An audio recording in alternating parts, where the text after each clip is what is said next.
Hey guys, today we're gonna make 3 super easy recipes from our garden, and you can make these if you have a small garden and you don't get large quantities to make big batches of canned goods, or if your vegetables are just kind of trickling in. 2 of these recipes are tried and true in our home. We use them all the time. One of which we use pretty much every day. The second one is good as a snacking item or to top some of your other meals with. And the third is kind of new to us, but now that I've tried it, it's something that I will use to put on my salads, on top of hamburgers, and use to kind of top other meals. But all 3 are totally amazing, and they are even better for your health once you do this than what they are fresh out of the garden. Hey guys, welcome back to Garden and Grease. Today we are going to be harvesting a ton of cherry tomatoes and peppers, and we're going to be doing some fermenting. Okay, so I'm excited about these. These are a sweet little lunchbox pepper, and some of them are getting red. Cut these reds off of here. Look at that, little lunchbox, sweet. So that's a Hungarian hot wax. It's supposed to be more of a medium heat. I'm actually going to dehydrate and powder my Hungarian waxes and make something like a paprika out of them. What's wrong with this guy right here? Nothing at all. He's a banana pepper. I'm gonna pick those. Yeah, I'm gonna pick some, and we're going to actually ferment those ones, like a pickled pepper, but not pickled. So I'm gonna pick our banana peppers like that. We'll take that guy, let that one go. There's some really big ones. Here's the littles. Not so little anymore. But our one chicken beats them up all the time, so we had to separate them. Hi there, little sweet babies. Probably not good because of the screen messing it up. They are best friends, that's for sure. And there's the means. A really great thing about fermenting your harvest is that we don't have to heat up the house with the canner, or the dehydrator even heats up the room that I have it in. So no heating, it's really quick, it's super easy. You can interchange it with a lot of your vegetables that you have growing in the garden, and you don't need any special tools. You can purchase tools to make it a little easier, but you don't have to have any. And I'm gonna show you how to do it with just, honestly, I have one tool that I use for this, and I'm gonna show you how to do it without even using that tool. And half the time, I don't even use it anyway. So this August, we decided to do the Every Bit Counts challenge. I caught wind of this about a week ago, and I thought this is perfect because all the fruits and vegetables are really starting to come in now, and we're gonna be overwhelmed with a ton of vegetables that we're trying to figure out what to do with them. And the Every Bit Counts challenge is every day in August, you preserve something. So instead of doing large canner batches on the weekends, you just preserve something every day. And you can do small batches this way. And you can preserve in any way. Dehydrator, hang drying, canning. This is a way to get a lot of stuff preserved and not overwhelming yourself on just 1 or 2 days out of the week. I can't do it every day. I have very, very long work hours, so I'm doing this on the days that I can, which I still can quite a few days out of the week, and I will, and I'm gonna share all of those days with you. They may be short, that'll come out as an individual day or 1 or 2 days on that short, or it could be a long format video like this one today, where we are doing 3 recipes. So the first recipe that we are gonna do is our fermented peppers. Okay, so I have quart size mason jar that I'm gonna be using for this. I washed it with hot soapy water, and then I poured some pretty boiling hot water over top just to sterilize it. I really don't want to introduce any bacteria to start this process, any bad bacteria to start this process. I've also washed all of the vegetables and herbs that we are going to be using. So let's get to cutting. Okay, I add onions to pretty much every ferment. And pretty much everything. So I peeled the outer off, I rinsed them down. I'm gonna cut my little ends off. And these are just the little onions I could tell really weren't going to bulb up and do any better. This is all they were gonna do, and they were limp. So we harvested them. Actually, most of my onions are ready for harvesting. So I'll probably be out there pulling most of those this weekend. And I'm just gonna cut these into like quarters. They're small, just like that. In our jar, I'm gonna start adding our onions. Just gonna put a couple down the bottom, and then we'll put a couple more a little later on. Let's get some garlic in there. Just cutting it in slices a little bit to kind of open up that flavor right off the bat. Put a couple slices in the bottom. And we're gonna start with our peppers. Now, okay, so I'll cut my peppers. I take the top off and cut it into slices or into halves. Just take it in halves, like big chunks in there. So now you could like dice these up really small. It really all depends on how you want to eat them. I literally like to pull them out and eat a chunk of one, but you could cut them in half if you want your chunks smaller, or you could cut them into little bite-sized pieces. If you want to spoon them up and put them on food that way, you can do that. I currently have a ton of basil, so I'm literally going to throw some basil in there too.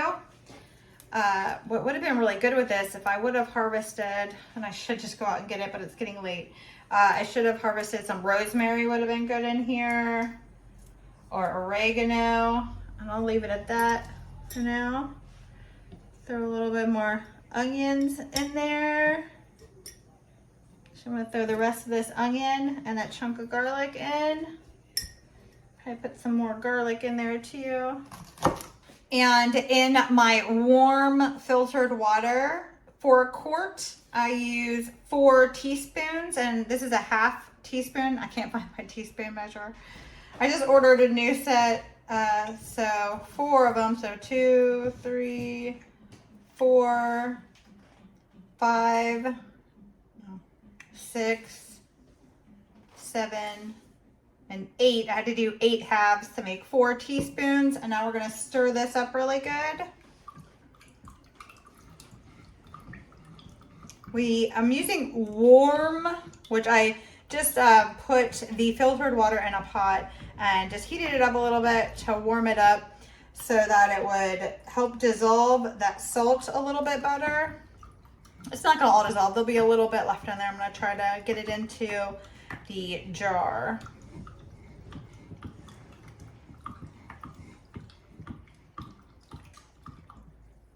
Good enough for now.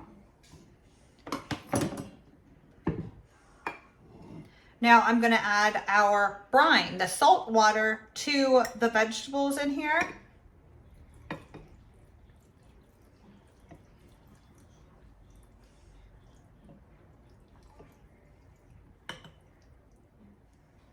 Add a little bit more. This is some more of the warm filtered water. So I can get every drop of that salt, but first I'm gonna pack this down, make sure there's no air pockets in between all those peppers. I pushed them down there pretty good. Okay. Now let's see what it looks like when we put our puck in here. Now this is one device that I do have that's specialty for fermenting, and you don't have to have this, and I'll show you another option for it that I actually use more than 50% of the time anyway, but since this is made for wide mouth and I'm using a wide mouth, I'm going to use it. I don't like the handle on these ones. I've had these for a really long time, and there are some other ones I'm going to link in the description that are much better, easier to hold onto than this little nub here. It's kind of a pain in the butt if I'm being totally honest with you. Let me try to position it better now, because of course it's being a pain in the butt. Actually, since I was able to push all those down inside there really good, I need to add some color. I'm gonna add these couple little ones in here so I can fill this jar up really good. And these are just the sweet little lunchbox peppers. I like the little added red color into our jar. I think that looks nice. It would have been nice if I would have mixed them in earlier. I didn't think I was gonna have space.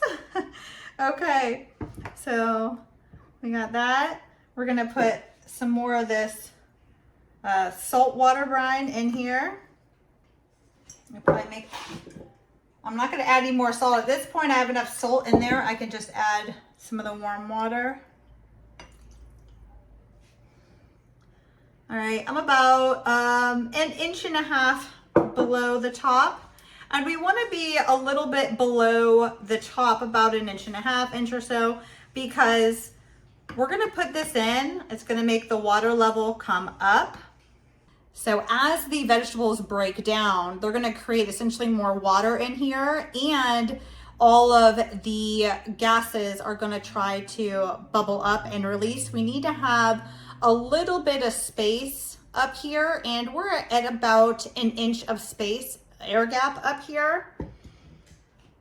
And we want that. Now I have a cleaned lid and ring. Now, as long as you have any lid that will go on here, you can use the plastic lids. They have actual fermenting lids. There's all kinds of, like the pickle pipes and all that. I literally just use lids. Now, I've got it on there nice and tight. I'm gonna store this, and I usually just set it on the counter where I won't forget, because every day I need to tend to this. I sit with a towel over top of it because we don't want direct sunlight hitting it.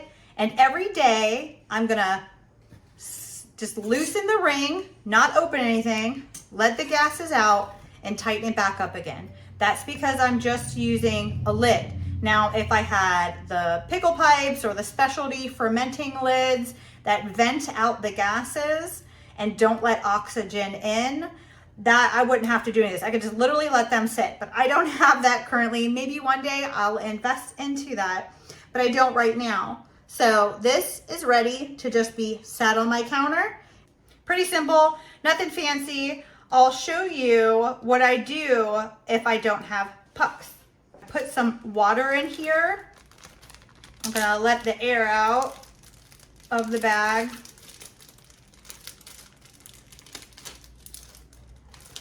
I'm gonna put this bag down inside of here. And now if I was doing this, I wouldn't have as much liquid. I would have to take the liquid, some of the liquid out, because I don't want it overflowing right now. But having this bag down in here keeps everything submerged and no oxygen is going to be able to get down in there. I like using the bag because one, I only have wide mouth pucks. I don't have a regular mouth. So when I do regular mouth, I have to use the bag. Two, there's space around that puck area where debris can come to the top and potentially come into contact with oxygen and start mold. With this little bag being in here, I don't have a chance of that happening. These are the sun golds. Like, this is the color you want them, and when you touch them, they pretty much just fall right off. They're super good too. Oh yeah. They're the only ones I really like. So we have a whole bunch. Every day we're picking like a basket full or a half of the basket that I'm gonna fill up today. You're missing some. Well, I'm letting some of these get a little riper. I wasn't talking about that one. Right here on the other side. Oh, yes. Can't miss all the goodies. Throw this to the baby cheeps. Now we know the bigs like it. Come here. These chickens are scared to death of everything because of Goldie. Ooh, look at it. Oh, Petey likes it. I'm going to have to get another one for the other one. Let me go get another cherry tomato. Petey will just take it from her.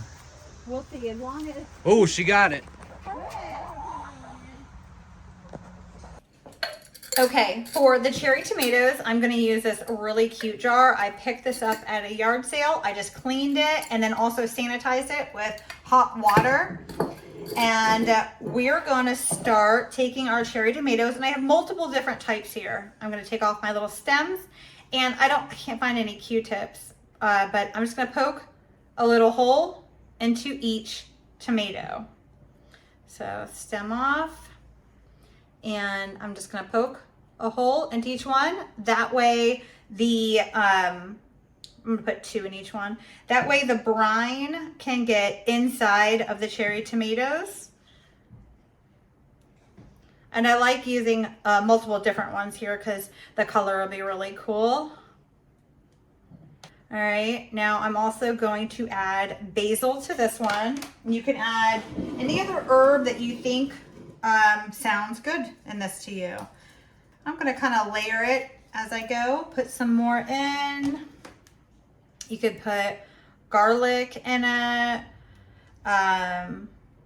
Gosh, thyme, rosemary would actually be really good in this. I think my next jar is gonna have rosemary in it.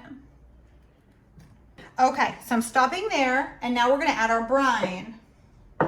And this isn't a quart. So I do 4 teaspoons per quart. This isn't necessarily a quart, that's a quart. So it's gonna actually get less. And I'm gonna put we'll call it 2. I don't have an exact number in my mind here. And there, you can do the calculations. Do 2.5% brine water, 2.5 to 3.5% brine water if you're wanting an exact math to it, an exact recipe. Those are safe numbers. But I'm pretty sure this is more than enough salt for this jar. Trying to get it to break down a little. Good enough. And pouring that in. Okay, this last recipe is actually the one you're probably gonna use more than any of the other ferments. Well, at least I do. We are gonna ferment our small onions that came out of the garden that are just too small to dry, braid, and hang like I do my larger bulbs. So I either chop up and freeze these, use them right away, or ferment them. Fermenting them is going to give us way more nutritional value and gut health. Okay, so I have sterilized this jar, my weight, my lid, and I have warm distilled or filtered water here. And we're gonna do the same brine ratio. It's 4 teaspoons for a quart, but I'm only gonna be using a pint jar because that's all I have really on these small onions. So I'm going to cut that back. We're gonna do about 2 teaspoons. And yes, I did buy a new measuring spoon set. So I have the full set. I'll link that down in the description. I really like these stainless steel spoons. I also got the measuring cups to go with it. I think I got it as a set actually. Okay, so we have 2 teaspoons of the Redmond's real salt, or any salt other than your regular table salt that has the iodine or anti-caking stuff in it. You can use canning salt if you'd like.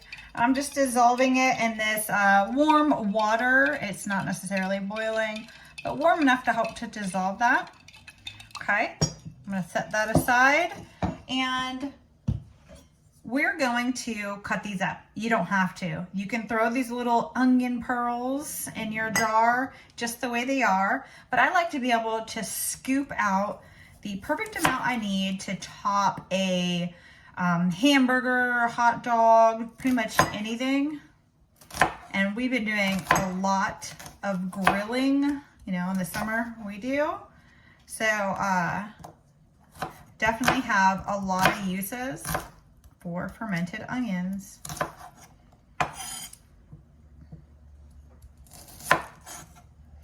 And I like to cut them, you know, down the center like that. And then I turn them down flat, and I'm cutting, I don't know if you want to call that with the grain. That way I get these slivers instead of little diced pieces. You can do the little diced pieces. It all depends on how you want your onions to be when you are eating them or using them. I'm going to start filling this as I go. And as I'm filling, every now and then, I'm going to sprinkle some peppercorn in here. You could put in any herb that you want to go in here with these. I don't want to go crazy on the herbs with this because I want it to be very versatile. But if you have a couple specific recipes that you think you're going to want to use these in, and you want to throw in rosemary, some sage, you can put basil in here, whatever herbs you want to use. Let's see, I think we're going to be okay. Really want to push them down in there good. Yeah, I think we're going to be all right. Okay, and then we're going to pour this in.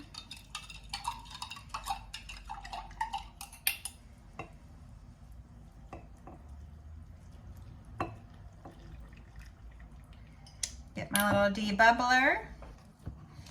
You know, the idea is in fermenting is to get to have no oxygen. You want an anaerobic state in order to ferment properly.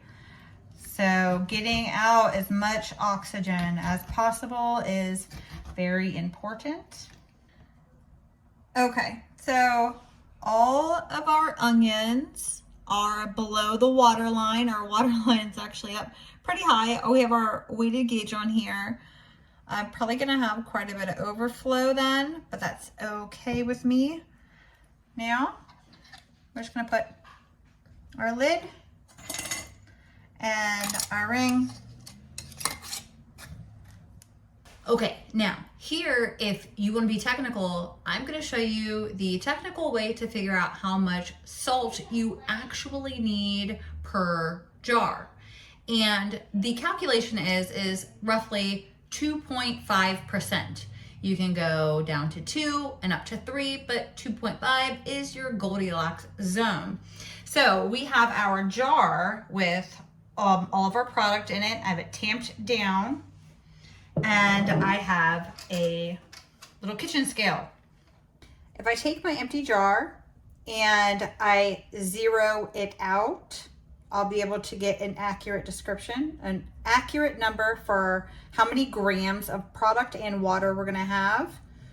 Now we're gonna add water to the line we want, and I figure I need about 1.5 inches of head space to get my weight in there.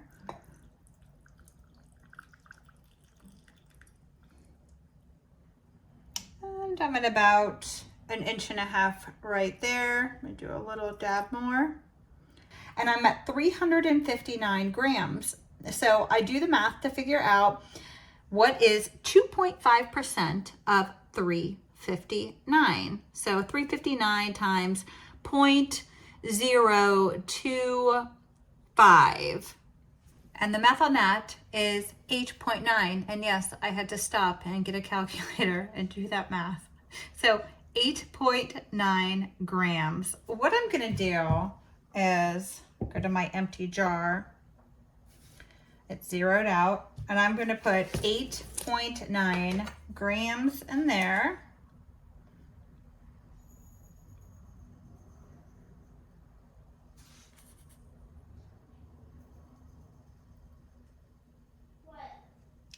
And I did it change over. I'm gonna just bump it up to 9 to round up. There we go, 9 grams. So it was actually about a teaspoon and a half of salt to achieve that.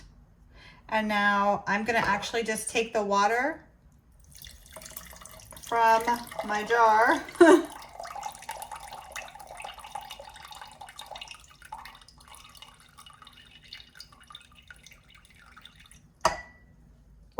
and stir that up. I don't need this anymore.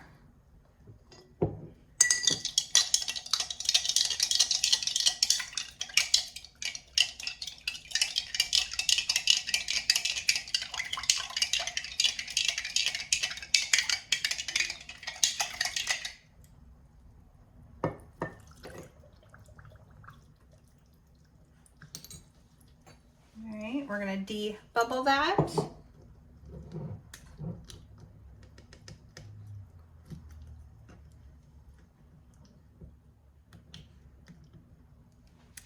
Okay.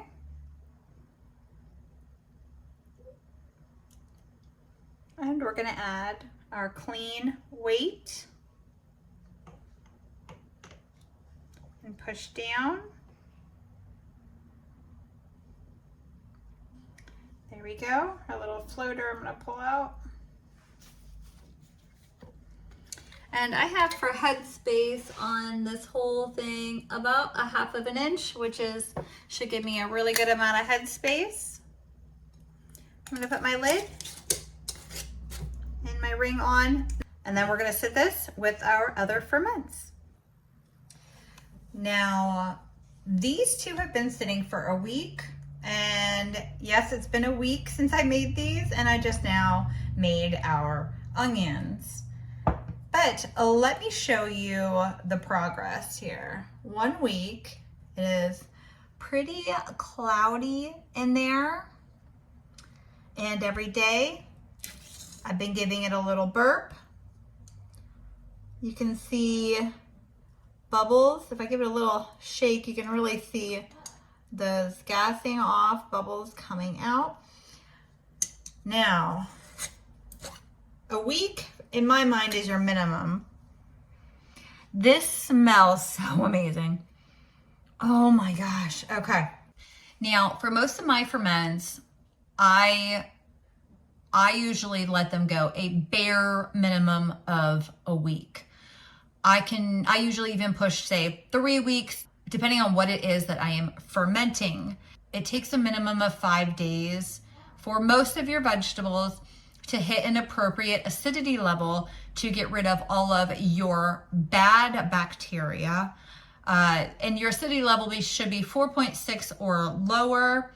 I don't test the acidity in my ferments. I watch and then I taste it. You can tell by smell as well. Like I said, this has been going for a week. If I wanted to, I could taste this right now. And honestly, to me, by the amazing smell of it, the look that we have going in here, and how I've been burping it, and I could tell it was releasing any oxygen, or it has been a really great environment. That these peppers, I could call it done and put them in the refrigerator now. But I really want the magic to get better. The longer you allow these to ferment, and some people say you can leave them out fermenting for months. I don't do that. I usually cap myself off at a week, at 3 weeks on things like peppers and onions. My cabbage, I'll let it go further. It just really all depends on how it smells, how it looks, and how it tastes. So a lot of it is going to come down to taste. So after your 5 to 6 days, taste it. If it is what you like, then that's fine. If you want to let it keep going and build up those good bacterias and all those probiotics, let it go a little bit longer. Maybe make a couple jars of these, do one at 1 week, call it good. And when you call it good and you say, oh, this is the texture and the flavor that I want, you can take your weight out and put it in the refrigerator. You can either use this lid, or or you can use one of these plastic lids. These are a ball plastic lid. I don't have the seal in it yet, but I do have the waterproofing seal that goes inside of here. And then you're good to go. And these will last for months. Some will even last a year. I guess it all depends on who you ask, but I've yet to have one be in there long enough that I could see if it would last a year or more. I don't see why not though. Now, this one's been pretty magical. The tomatoes, my water level was pretty high in these tomatoes, and I think I'm gonna have this happen with my onions as well. I kind of went crazy stuffing them very full. These are smaller jars. I guess that's why I do that. Watch, I'm gonna turn it this way. It's gonna shoot out at me. That extra liquid coming out. Now, these smell really great. Can you see the bubbles coming up out of there? The gas is trying to release. You see that? So it's still active and doing its business in there. Like I said, it's been a week and I'm gonna give it a little bit longer. I noticed that most people tend to not let the cherry tomatoes ferment as long as, say, peppers and onions and cabbage. So I probably also, I've never gone too long on the cherry tomatoes. So we'll see. I am starting to get a film development on here.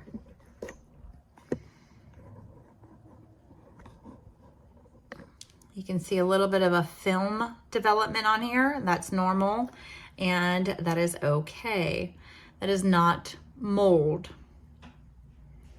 But we're gonna close this back up. I'm actually gonna take this one that's touching the oxygen off. See how them bubbles are trying to come out?